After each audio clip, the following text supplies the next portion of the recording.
Bismillahirrahmanirrahim. Assalamualaikum warahmatullahi wabarakatuh. Innal hamdalillah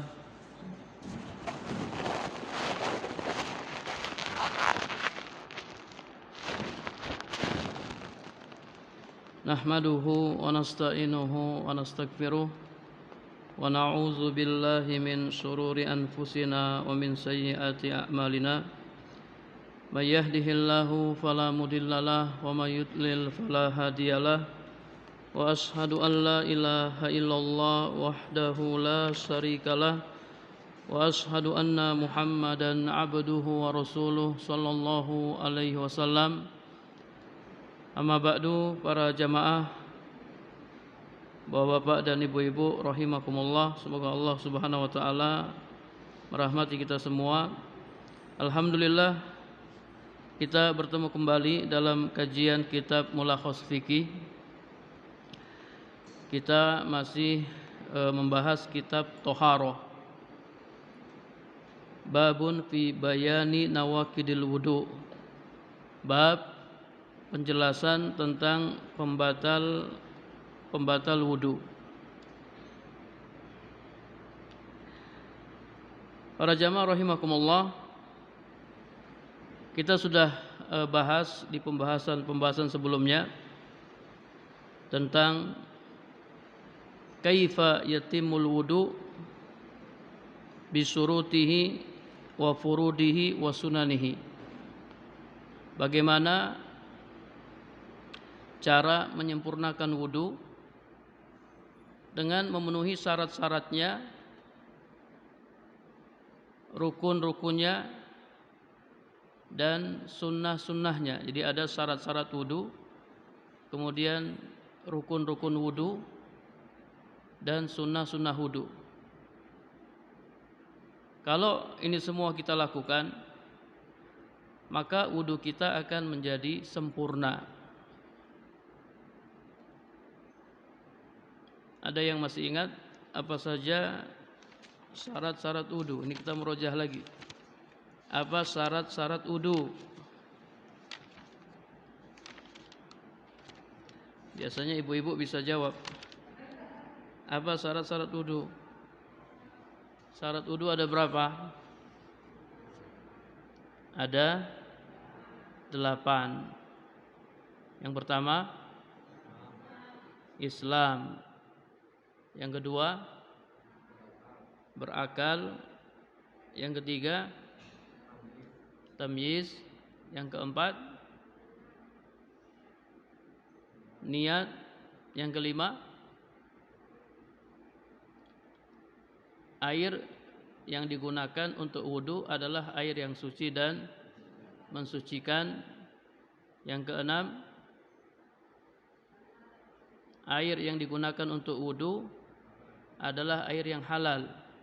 Tidak boleh air hasil curian. Siapa yang berwudu dengan air hasil curian, maka wudunya tidak sah. Yang ketujuh, didahului oleh istinja. Jadi kalau seseorang buang hajat, dia harus cebok dulu.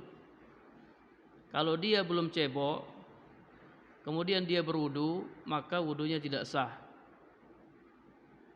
Makanya istinja atau istijmar hukumnya wajib. Yang ke-8, menghilangkan apa-apa yang menghalangi sampainya air ke kulit. Ya, misalnya ada bekas-bekas cat, ya. Ada cat yang menempel di kulit, itu harus dibersihkan. Supaya apa? Air bisa sampai ke kulit. Ini 8 syarat wudu. Kalau rukun wudu ada berapa? Rukun wudu ada 6. Yang pertama, mencuci seluruh wajah, termasuk di dalamnya berkumur-kumur dan istinsak. Yang kedua, mencuci tangan sampai siku. Yang ketiga, mengusap seluruh kepala. Mengusap seluruh kepala. Jadi bukan separuh kepala atau sebagian kepala, tapi seluruh kepala diusap. Termasuk di dalamnya dua telinga. Dua telinga ini termasuk kepala atau wajah? Termasuk kepala. Al-uzunani minar ra'si. Dua telinga itu termasuk kepala, bukan termasuk wajah. Jadi telinga diusap sebagaimana kepala diusap. Yang keempat, mencuci kaki sampai kedua mata kaki. Yang kelima, tertib, maksudnya wudu secara berurutan. Tangan dulu, cuci tangan dulu, kemudian kumur-kumur, istinsak, cuci wajah dan seterusnya. Yang keenam, apa yang keenam? Muwala. Apa itu muwala? Mencuci anggota wudu secara langsung. Tidak boleh dipisahkan dengan amalan-amalan yang lain. Misalnya gini, kita sedang wudu nih ya. Kita kumur-kumur, masukkan air ke hidung, kemudian cuci wajah. Tiba-tiba HP bunyi. Terus kita angkat HP, kita ngobrol lama, gimana kabar antum? Sehat? Ya sudah 5 menit, matiin HP, kemudian wudu lagi. Sah enggak wudunya? Tidak sah, karena ada pemisah. Ketika wudu tidak boleh ada pemisah. Langsung kita cuci anggota wudu tanpa ada pemisah. Kecuali pemisahnya sebentar. Misalnya apa pemisah yang sebentar? Kita sedang wudu, tiba-tiba kita bersin. Alhamdulillah. Terus ada yang doakan yarhamukallah. Kita balas yahdikumullah. Kalau pemisahnya hanya sebentar, maka tidak mengapa. Yang tidak boleh itu kalau pemisahnya lama. Taib, kalau sunah-sunah wudu, sunah-sunah wudu ya bersiwak sebelum wudu, kemudian berwudu 3 kali dan seterusnya. Nah, siapa yang berwudu kemudian dia penuhi syarat-syaratnya, kemudian juga rukun-rukunnya, kemudian juga dia laksanakan sunnah-sunnah wudu, maka wudunya sempurna. Wudunya sempurna. Fakunta bihajatin ila ma'rifati ma yufsidu hadzal wudu wa yanquduhu. Setelah kita mengetahui tata cara wudu yang sempurna, kita pun harus mengetahui pembatal-pembatal wudu. Li'alla tastamirra ala wudu'in qad batala hukmuhu. Supaya apa? Supaya kita tidak merasa masih punya wudu padahal wudu kita sudah batal. Jadi ada sebagian orang yang tidak tahu pembatal-pembatal wudu, dia merasa wudunya masih sah, wudunya masih ada, padahal wudunya sudah batal. Dia sudah melakukan pembatal wudu. Misalnya, contohnya tidur. Tidur itu membatalkan wudu. Nanti kita jelaskan tidur yang bagaimana yang membatalkan wudu. Biasa kan orang tidur itu pas kapan? Pas khutbah Jumat. Iya, pas khutbah Jumat itu banyak sekali yang tidur. Ada yang sampai ngorok ya. Iya, terdengar suaranya. Bahkan ada yang pernah tidur itu kentut dia. Dia tidak sadar kalau dia kentut. Setelah itu dia dengar qomat, tidak bangun, dibangunkan sama teman sebelahnya. Akhirnya dia bangun, dia langsung sholat. Wudunya batal, dia mengira masih punya wudu, padahal wudunya sudah batal. Ya mungkin karena dia tidak tahu kalau tidur itu membatalkan wudu. Karena tidak tahu. Makanya kita harus tahu apa saja pembatal-pembatal wudu. Kalau wudunya sudah batal, dia sholat, sholatnya sah atau tidak? Sah atau tidak sholatnya? Tidak sah sholatnya. Karena wudu adalah syarat sahnya salat.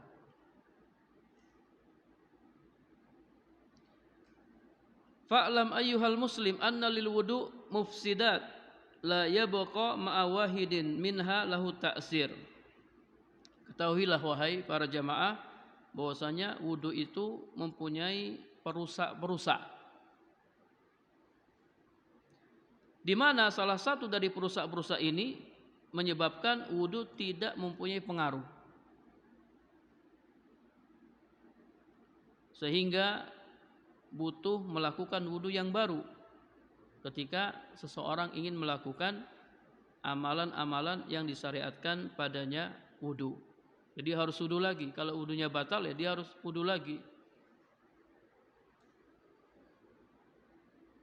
Perusak-perusak ini dinamakan dengan nawakid dan mubtilat. Maknanya sama, nawakid dan mubtilat itu pembatal wudu.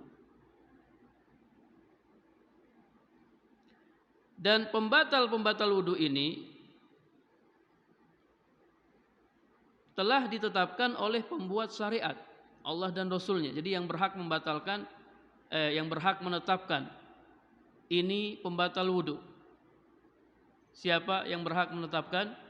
Allah Subhanahu wa taala dan Rasulnya. Ini kaedah ya yang harus kita pahami. Dalam menetapkan pembatal wudu itu harus pakai dalil. Dalil Al-Quran dan Sunnah. Tidak boleh kita pakai akal.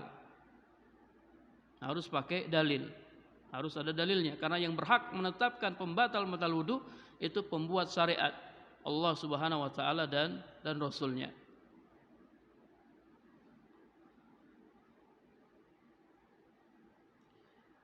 Wahia imma ahdasun tangkudul wudu binafsiha, dan pembatal wudu itu bisa berupa hadas-hadas yang membatalkan wudu dengan sendirinya. Hadas-hadas yang membatalkan wudu dengan sendirinya seperti apa? Kal baul, seperti kencing, wal ghaid, buang air besar, dan seluruh yang keluar dari dua jalan. Segala sesuatu yang keluar dari dua jalan. Para jamaah rahimakumullah, insyaallah kalau ana sampaikan dua jalan paham ya? Paham ya? Ini bahasa yang digunakan oleh para ulama. Segala sesuatu yang keluar dari dua jalan itu membatalkan wudu. Thayyib, berarti ada jalan depan dan ada jalan belakang. Ana ingin nanya sama antum, yang keluar dari jalan depan apa saja? Kencing, mazi, wadi, mani, apa lagi? Udah?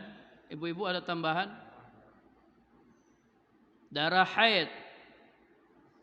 Darah haid dari depan atau belakang? Depan. Darah haid. Apa lagi? Darah nifas. Apa lagi? Darah istihadhah. Dan lain-lain. Ini yang keluar dari depan. Yang keluar dari belakang? Kentut ya. Ya, kotoran manusia dan seterusnya. Jadi para ulama dalam membahas masalah ini sangat rinci. Sampai-sampai mereka membahas gimana kalau keluar dari belakang uang logam. Ada orang nelan uang logam, terus uang logamnya keluar dari belakang. Yang jadi pertanyaan, wudunya batal enggak? Nah, jadi yang keluar bukan kotoran, yang keluar uang logam. Batal enggak wudunya? Batal enggak? Batal. Karena di kotoran di uang logam itu ada kotoran. Kalau enggak percaya coba dicium. Iya. Batal wudunya.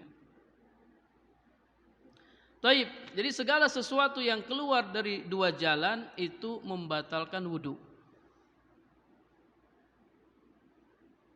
Ini yang pertama. Yang kedua, wa imma asbabun lil ahdas. Atau pembatal wudu itu bisa berupa sebab-sebab hadas. Jadi bukan hadas, tapi sebab-sebab hadas.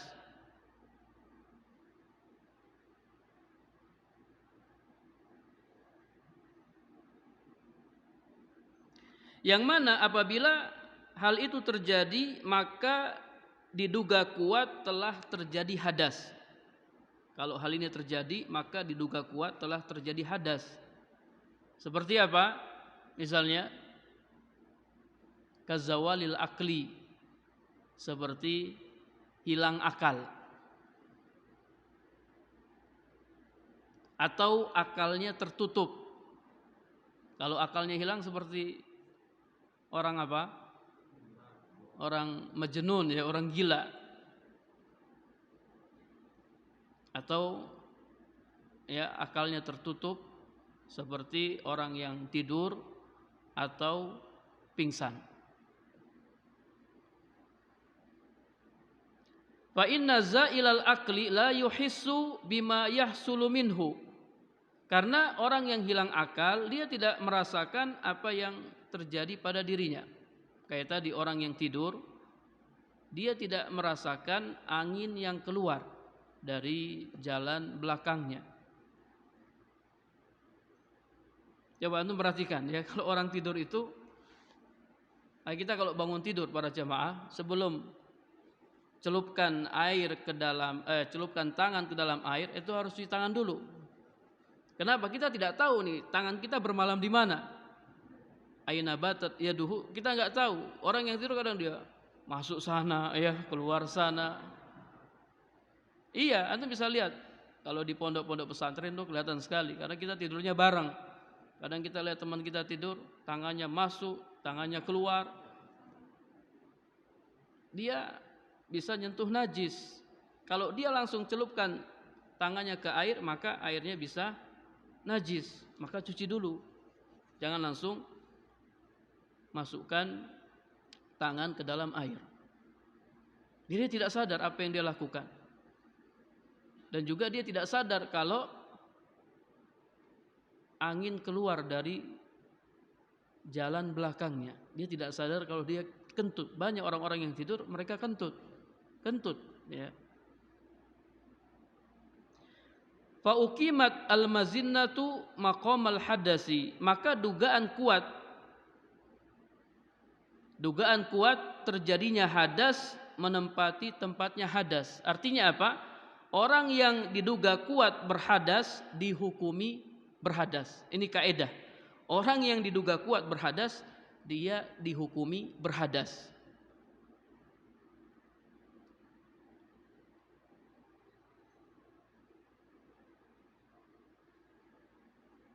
Sekarang gini para jemaah, kalau ada orang kentut ketika sholat, kentut dia terus lanjut sholatnya, terus ditanya, tadi antum kentut, kenapa antum lanjut sholat? Waduh, anak nggak sengaja. Katanya kentutnya nggak sengaja. Kentut nggak sengaja, itu batal sholatnya. Sengaja tidak sengaja, kalau kentut batal sholatnya. Jadi dia harus keluar. Jangan dia bilang, anak nggak sengaja, anak udah tahan, tapi keluar sendiri, batal, wudunya batal. Taib wa ilaika bayanu zalika bitafsil, akan disampaikan kepada para jamaah pembatal wudu secara rinci. Yang pertama, al khariju min sabilin, ai min makhrajil bauli wal ghaid, yang keluar dari jalan, yakni tempat keluarnya kencing dan kotoran. Yang keluar dari jalan, ini jalan depan atau belakang, itu bisa berupa kencing. Kalau kencing insya Allah semua sudah tahu. Mani juga insya Allah semua sudah tahu. Mazi, ada yang tahu mazi itu apa? Mazi itu cairan yang encer, lengket, yakhruju inda syahwatin, keluar ketika syahwat. Ketika syahwat seseorang sedang menggebu-gebu. Dia keluarnya tidak seperti mani. Kalau mani itu keluarnya muncrat ya. Agak agak kencang. Kalau mazi tidak. Dan mazi ini tidak menyebabkan loyo, tidak menyebabkan capek. Beda dengan mani. Orang yang keluar mani biasanya capek, lemes. Mazi najis. Ali bin Abi Thalib ini seorang laki-laki yang sering keluar mazinya. Jadi memang ada laki-laki itu yang syahwatnya mungkin agak kuat ya. Enggak usah pakai obat kuat, itu sudah kuat sendiri ya.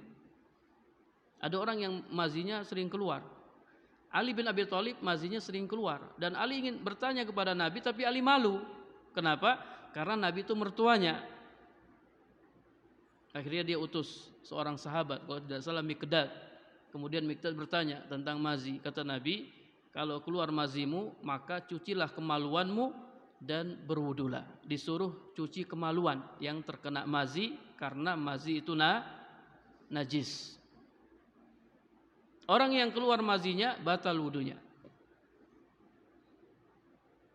Ya, kadang mungkin seorang suami yang kerja di luar kota, dia tinggalkan istrinya, dia ingat-ingat istrinya, terus mungkin syahwatnya bergejolak, terus ada cairan yang keluar, maka cairan itu biasanya mazi. Atau darah istihadhah, atau kotoran, atau angin. Ini yang keluar dari dua jalan. Fa in kana al-khariju baulan aw ghaitan fa huwa nakidun lil wudu bin nasi wal ijma'. Jika yang keluar itu air kencing atau kotoran, maka membatalkan wudu berdasarkan nas dan ijma'.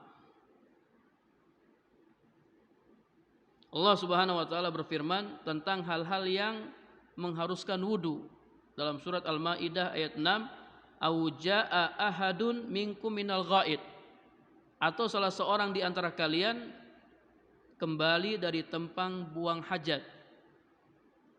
Ini kinayah, kata para ulama, kinayah habis buang hajat, maka hendaklah dia berwudu.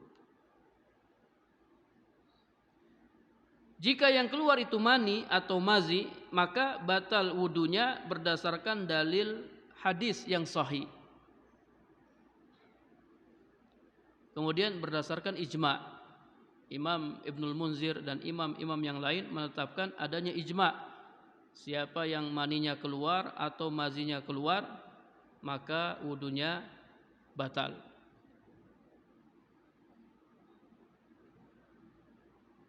Wa kadza yanqudu khurujud damil istihadhah. Demikian pula wudu batal disebabkan keluarnya darah istihadhah.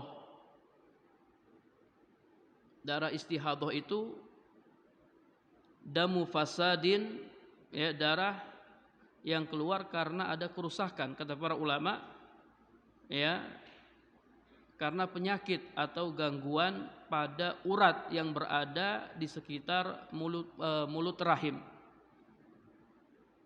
Darah istihadhah itu darah yang keluar karena penyakit atau gangguan pada urat yang berada di sekitar mulut rahim. Dan biasanya darahnya banyak sekali. Darahnya tidak sama dengan darah haid. Ya, kalau darah haid itu merah kehitam-hitaman. Kalau darah istihadhah merah segar. Kalau darah haid itu bau, ya, baunya tidak sedap. Kalau darah istihadhah enggak ada baunya. Kalau darah haid itu keluarnya dalam waktu tertentu. Tapi kalau darah istihadhah itu kadang keluarnya lama sekali. Dulu ada salah seorang sahabiah yang mengalami istihadhah selama 7 tahun. Antum bayangkan 7 tahun darahnya keluar terus. Mungkin kalau dia beli pembalut udah banyak sekali ya pembalut yang dibeli. Dulu juga pakai pembalut juga dulu, tidak sama. Bahkan ada salah seorang sahabat dia sholat Allahu Akbar, sementara di bawahnya ada ember, kemudian darahnya netes. Makanya ada khilaf ya di antara para ulama, sebenarnya darah istihadhah ini, keluarnya darah istihadhah membatalkan wudu atau tidak membatalkan wudu. Ini ada khilaf di antara para ulama. Penulis ya berpendapat keluarnya darah istihadhah itu membatalkan wudu.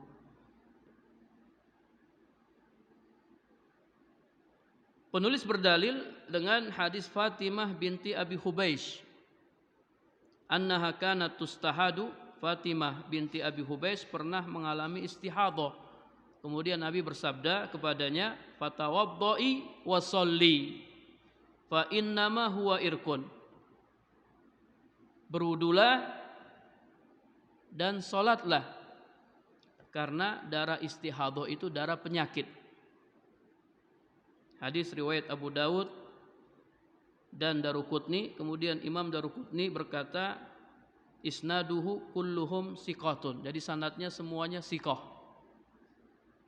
Di sini Nabi perintahkan dia berwudulah, wasolli dan salatlah. Berarti ya keluarnya darah istihadhah itu membatalkan wudu. Jadi sebelum salat dia wajib berwudu. Setelah dia berwudu kemudian dia salat, kalau darah keluar enggak apa-apa, terus dia lanjutkan salatnya. Nanti kalau mau salat lagi, dia wajib berwudu lagi. Pas salat darah keluar enggak apa-apa. Nanti sama dengan orang yang ini sering ditanyakan, orang yang Ustaz gimana dengan orang yang kencingnya sering keluar Ustaz, dikit-dikit kencingnya keluar, dikit-dikit kencingnya keluar.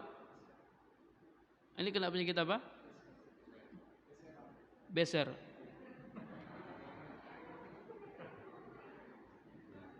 Ya.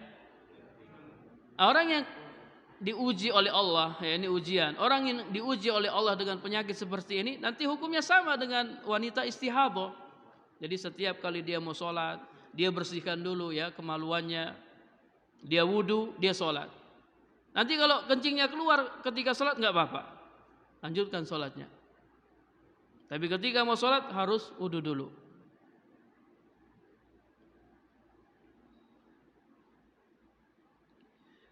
Wa kadza yanqudul wudu khurujur rih. Demikian pula ya kentut membatalkan wudu berdasarkan dalil-dalil yang sahih atau hadis-hadis yang sahih dan berdasarkan ijma' para ulama. Nabi sallallahu alaihi wasallam bersabda, la yaqbalullahu sholata ahadikum idza ahdatsa hatta yatawadda.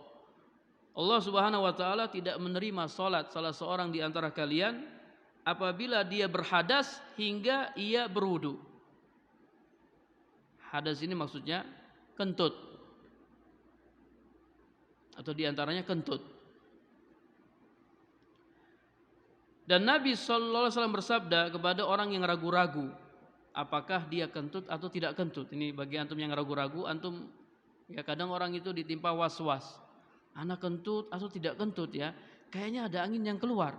Tapi kayaknya tidak. Ini pas sholat, sedang sholat ini. Anak kentut atau enggak kentut ya? Ragu-ragu dia. Nah, dulu pernah ada orang seperti ini. Kemudian Nabi bersabda, la yansarif hatta yasma'a sautan au yajidarihan. Oh jangan putuskan sholatmu sampai kau mendengar suara atau mencium bau. Nah ini sudah patokannya dua ini. Antum ragu-ragu anak kentut atau tidak kentut? Ada suaranya enggak? Enggak ada. Baunya enggak ada. Enggak kentut. Yakin enggak kentut. Itu was-was dari syaitan. Udah pokoknya dua patokan ini. Insyaallah antum selamat. Kalau antum ikuti was-was antum, selamanya antum akan was-was. Ini bagi siapa? Bagi orang yang ragu-ragu kentut atau tidak. Sekarang gini para jamaah.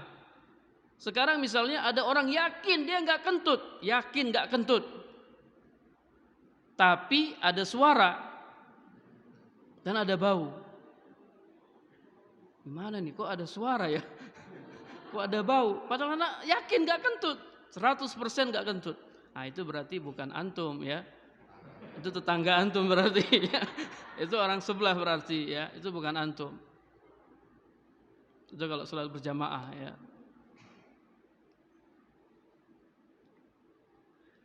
Wa amal khariju minal badani min ghairi sabilain. Adapun yang keluar dari badan, keluar dari tubuh kita ya, bukan dari dua jalan. Seperti darah ya. Apakah keluarnya darah itu membatalkan wudu? Kemudian juga muntah. Apakah muntah membatalkan wudu? Atau mimisan? Jadi ada yang keluar tapi bukan dari dua jalan, keluar dari tubuh. Fa maudu khilafin baina ahlil ilmi, maka ini diperselisihkan oleh para ulama. Jadi para ulama berselisih pendapat, apakah darah yang keluar dari tubuh itu membatalkan wudu? Apakah muntah itu membatalkan wudu? Apakah mimisan itu membatalkan wudu? Ini ada khilaf ya di antara para ulama. Menurut penulis ya, pendapat yang rajih dari dua pendapat ulama, annahu la yanqudu, bahwasanya perkara-perkara ini tidak membatalkan wudu. Kalau ada yang nanya apa alasannya? Ya kalau perkara ini membatalkan wudu, mana dalilnya? Tadi kita sudah sebutkan.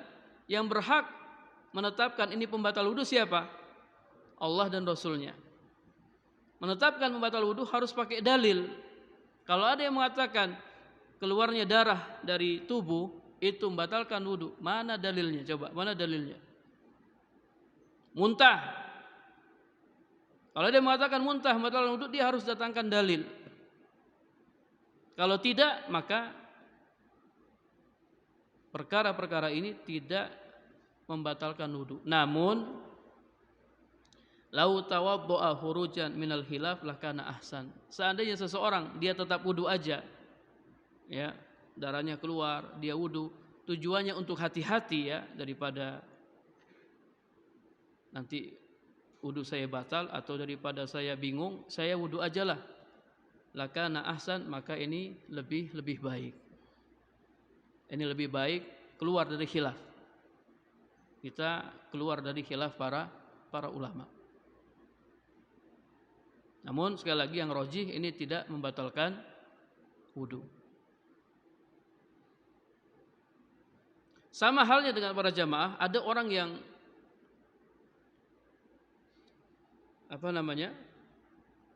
keluar kencing dari lukanya. Jadi kotoran kemudian kencing keluar dari lukanya. Dia punya luka, kotorannya keluar dari situ, dari lukanya. Ini gimana orang yang seperti ini? Jadi najis keluar tapi bukan dari tempatnya. Wudunya batal atau tidak batal? Keluar air kencing, keluar kotoran tapi bukan dari dua jalan, keluar dari badannya. Ini dibahas juga oleh para ulama. Apakah wudunya batal atau tidak? Tidak batal. Yang rajih ya, wudunya tidak batal. Karena keluarnya bukan dari dua jalan. Sama halnya dengan darah. Menurut pendapat yang sahih, darah itu najis. Darah itu najis. Ya, tapi ketika darah keluar, wudu tidak batal. Kalau ada yang nanya, Ustaz, tapi ada najis di badannya. Adanya najis tidak membatalkan wudu. Perhatikan nih para jamaah ya, jangan salah dipahami. Misalnya gini, ada seorang ibu, dia sudah berwudu. Kemudian anaknya buang hajat, anak kecilnya buang hajat. Dia harus cebok anaknya. Ibu ini yang sudah wudu, dia nyentuh najis. Dia nyentuh kotoran anaknya. Yang jadi pertanyaannya, wudunya batal atau tidak? Orang yang nyentuh najis, wudunya batal atau tidak batal? Wudunya tidak batal. Orang yang nyentuh najis, wudunya tidak batal. Dia cukup cuci tangannya itu, ya, bagian tangan yang terkena najis, dia tidak perlu mengulang wudunya. Kenapa wudunya tidak batal? Karena tidak ada dalil yang menjelaskan bahwasanya menyentuh najis itu membatalkan wudu. Dia cukup membersihkan ya bagian tubuhnya yang terkena najis.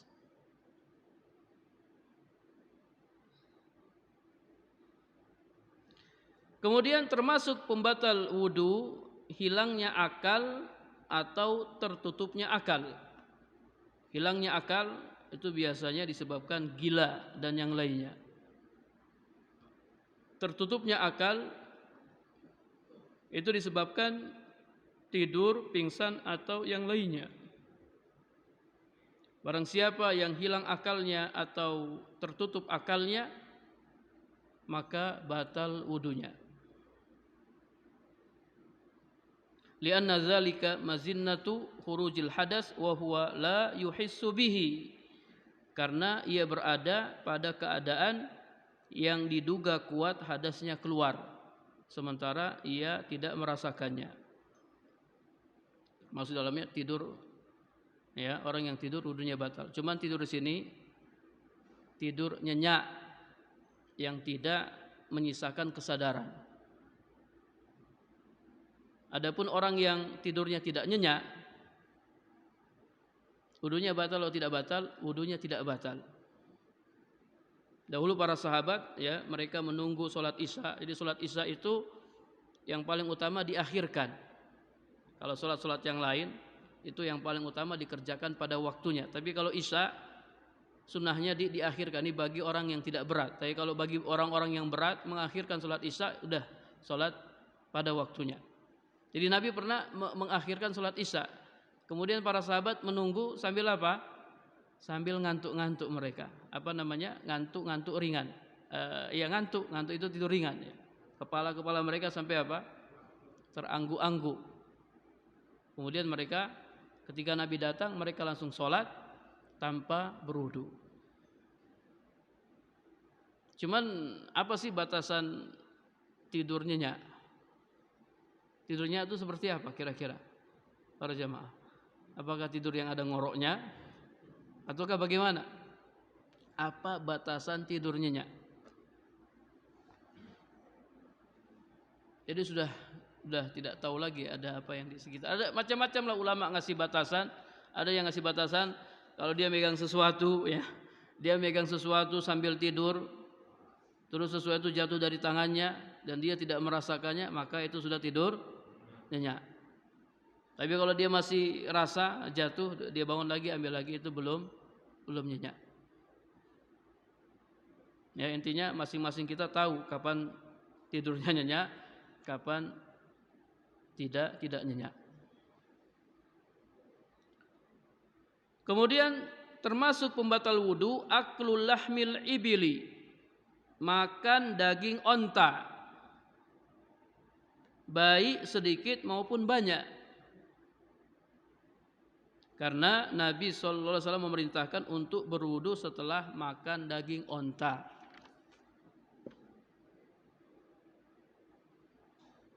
Adapun daging-daging yang lain ya, daging ayam, daging kambing, daging bebek dan lain-lain itu tidak membatalkan wudu. Jadi yang membatalkan wudu hanya daging onta. Siapa yang pernah makan daging onta? Masya Allah ya. Jadi kalau kurban di tempat kita kan udah biasa, kurban sapi, kambing udah biasa. Yang belum biasa itu kurban onta. Ya. Kalau di Arab sana orang sudah biasa kurban onta. Siapa yang pernah makan daging onta? Anda belum pernah ya? Belum pernah ya? Tidak tahu. Kalau ada yang nanya, Ustaz, kenapa makan daging onta membatalkan wudu? Kenapa Ustaz? Ya karena ada dalilnya, Nabi yang suruh. Ya, jawabannya simpel ya. Karena Nabi yang suruh. Sahabat pernah bertanya, apakah saya harus berwudu setelah makan daging onta? Kata Nabi, ya, kau harus berwudu. Kemudian dia nanya lagi, gimana kalau saya makan daging kambing? Apakah saya harus berwudu? Kata Nabi, kalau kau mau silakan kau berwudu. Kalau kau tidak mau, tidak usah berwudu. Terserah engkau.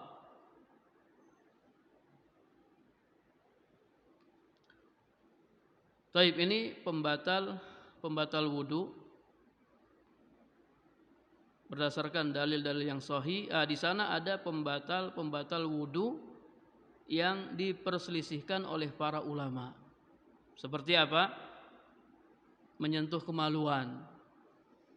Apakah menyentuh kemaluan membatalkan wudu atau tidak? Kemudian menyentuh perempuan. Apakah menyentuh perempuan membatalkan wudu atau tidak? Kemudian memandikan mayit. Apakah memandikan mayit membatalkan wudu atau tidak? Kemudian murtad dari Islam dan seterusnya. Jadi hal ini diperselisihkan oleh para ulama. Untuk menyentuh kemaluan, pendapat yang sahih, ini bukan menurut penulis ya, ini menurut apa yang ana teliti, menyentuh kemaluan itu membatalkan wudu. Karena ada hadisnya, man massa dzakarahu falyatawadda. Siapa yang menyentuh kemaluannya, maka hendaklah dia berwudu. Aneh sama antum ya. Masalah antum kalau lihat ulama itu mereka bahas sesuatu secara rinci. Coba antum dengarkan hadis Nabi ini kemudian antum pahami baik-baik. Siapa yang menyentuh kemaluannya, maka hendaklah dia berwudu. Siapa yang menyentuh kemaluannya? Kemaluan siapa? Kemaluan sendiri, ya atau tidak? Ya atau tidak? Baik, muncul pertanyaan, gimana kalau dia nyentuh kemaluan orang lain? Apakah juga membatalkan wudu? Ataukah tidak? Kan hadisnya siapa yang menyentuh kemaluannya, yani kembali ke orangnya itu sendiri, maka hendaklah dia berwudu. Nanti hal ini terkait dengan seorang ibu yang tadi dia nyentuh kemaluan anaknya ketika dia cebok anaknya. Apakah wudunya batal? Ini juga ada khilaf di kalangan para ulama. Yang rajih, kalau yang disentuh itu kemaluan orang lain tidak membatalkan wudu. Wallahu a'lam bishawab ya. Kita cukupkan kajian kita. Mudah-mudahan Allah Subhanahu wa taala memberkahi kita semua. Subhanakallahumma wa bihamdika asyhadu an la ilaha illa anta astaghfiruka wa atubu ilaik. Assalamualaikum warahmatullahi wabarakatuh.